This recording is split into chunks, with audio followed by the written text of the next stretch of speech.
Hi everyone, আসসালামু আলাইকুম সবাইকে। Welcome to Sara's world. এই যে চলে আসছি শীতের দিনের ছোটোখাটো একটা ক্লিপ নিয়ে। এত সুন্দর কুয়াশা ছিল আজকের সকালটায়। তারপর এই যে আমি চলে গেছি আমার ফ্রেন্ডের শপে। সো ওখানে যাওয়ার সাথে সাথে কফি নিয়ে নিলাম আর এই যে ব্রাউনিটাও নিয়ে নিলাম। এত মজা ছিল সব কিছু। ও এই শপটা নতুন দিয়েছে আর এই দিন আমি ফার্স্ট টাইম গিয়েছিলাম ওর শপে। সো তারপর হচ্ছে গিয়ে এই যে ব্রাউনিটা আমি নিয়ে নিলাম। তো ও আমাকে বলতেছিল যে এটা গরম করে দিই, বাট আমি বললাম যে না, এটা গরম করার প্রয়োজন, আমি এমনিই খেতে পারবো।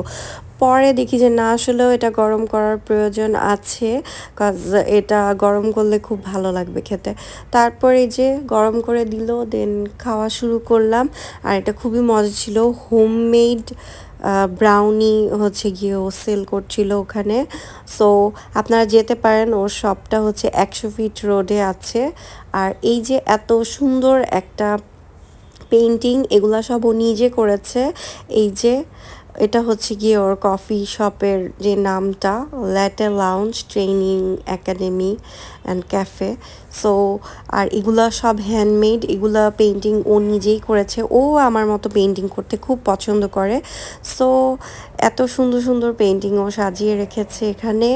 তো ওর জিনিস দিয়েই ও আসলে ওর শপটাকে ডেকোরেশন করেছে। অ্যান্ড আমি একটু ফুটেজ নিয়ে নিলাম আপনাদের জন্য, যে যদি আপনাদের ভালো লাগে আর কেউ যদি ট্রেনিং করতে চান, কফি ট্রেনিং, সো এখানে যোগাযোগ করতে পারেন ল্যাটে লাউঞ্জ কফি ট্রেনিং একাডেমিতে। সো তারপর হচ্ছে গিয়ে আমি একটু ক্লিপ নিয়ে নিচ্ছি। ওভারঅল এটা এখনও পুরোপুরি গুছানো হয় নাই, বাট ও চেষ্টা করতেছে, আস্তে আস্তে পুরোটাই গুছানো হয়ে যাবে। সো তারপর এটা দেখতে খুব সুন্দর হয়ে যাবে আরও বেশি। বাট এখন যেটা আছে এটাও খুবই সুন্দর। আর এগুলো সব হচ্ছে গিয়ে হোম মেড, বাট আপনি দেখলে বুঝতেও পারবেন না। আর কফিটাও খুব মজা হয়েছে। এটা হচ্ছে ওভারঅল প্লেসটা এখনও পুরোপুরি গুছানো হয়নি, যেহেতু আমি একদমই নতুন অবস্থাতে গিয়েছি। সো মাত্র এই যে মিস্ত্রিরা ছিল, কাজটা চলতেছে। এটা হচ্ছে গিয়ে বাইরের অংশটা, এখান থেকে আপনারা দেখতে পারবেন এই যে এই বিল্ডিংটা। সো আমি ফুল লোকেশনটাই দিয়ে দিচ্ছি এখানে। আসছি একটা নার্সারিতে।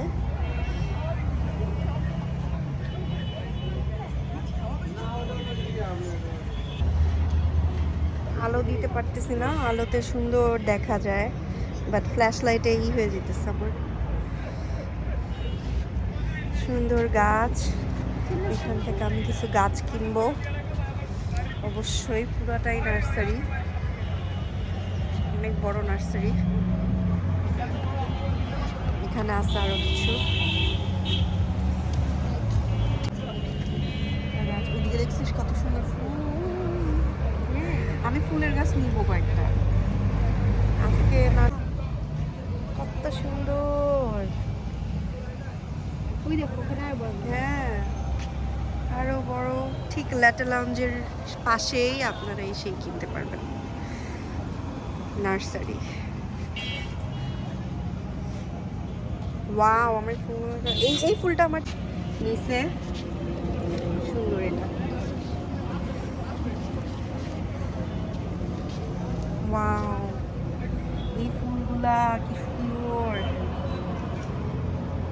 ঠিক ল্যাটে লাউঞ্জের নিচে, ল্যাটে লাউঞ্জ অ্যান্ড দেন এই যে নার্সারি। হ্যাঁ, জুম করি, ল্যাটে লাউঞ্জ। এটা ঠিক ইয়ামাহা, ওই যে ইয়ামাহা 100 ফিট, ইয়ামাহার ঠিক অপোজিটেই এই ল্যাটে লাউঞ্জ। এখান দিয়ে দেখাই যাচ্ছে। এটা 100 ফিটের রাস্তা, সোজা গেলে শেফস টেবিল। সো আপনারা সবাই চলে যাবেন ল্যাটে লাউঞ্জে 100 ফিটে। আর আমরা ওই নার্সারি থেকে ও দুইটা গাছ কিনলো ওর এখানে রাখার জন্য, মানি প্ল্যান্ট। সো আর এই টব দুটাকে ও হচ্ছে গিয়ে বানিয়েছে, সুন্দর মতন ছবি টবি আঁকছে সুন্দর মতন। তো এটাকে ডেকোরেশন করছে, পরে এটাতে ও গাছটা সেট করতেছিল আর টবগুলোও রেডি করতেছিল। ওইটারও আমি একটা ক্লিপ নিয়ে নিলাম। আর তারপরে এই সুন্দর টবটার মধ্যে ও গাছটা সেট করে ফেলছে। সব কিছু হ্যান্ডমেড, আর হোমমেড দিয়েই এই সুন্দর কফি শপটা হচ্ছে গিয়ে রেডি করা হয়েছে। এই যে সুন্দর মতো প্লেসমেন্টও করে দিয়েছে, খুব সুন্দর লাগছিল। আর ওর এখান থেকে বের হয়ে আমি আরেক দিনের ব্লগে চলে যাচ্ছি। আমি বাণিজ্য মেলায় যাইনি, সো আমি বাণিজ্য মেলায় ফাইনালি গিয়েছিলাম লাস্টের দিনে। অ্যান্ড এত বেশি ভিড় ছিল আর এত বেশি জ্যাম ছিল যে আমি জাস্ট একটা শপে গিয়ে দেন আমি আর ক্লিপও নিতে পারি নাই। আর আমি এখান থেকে কোনো মতে আমার যান বাঁচায় আমি বাড়ি ফিরছি, বিকজ অফ এখানে এত বেশি ভিড় আর জ্যাম ছিল। ও মাই গড। সো আমার এই ব্লগটা এই পর্যন্তই থাকছে। আল্লাহ হাফেজ সবাইকে।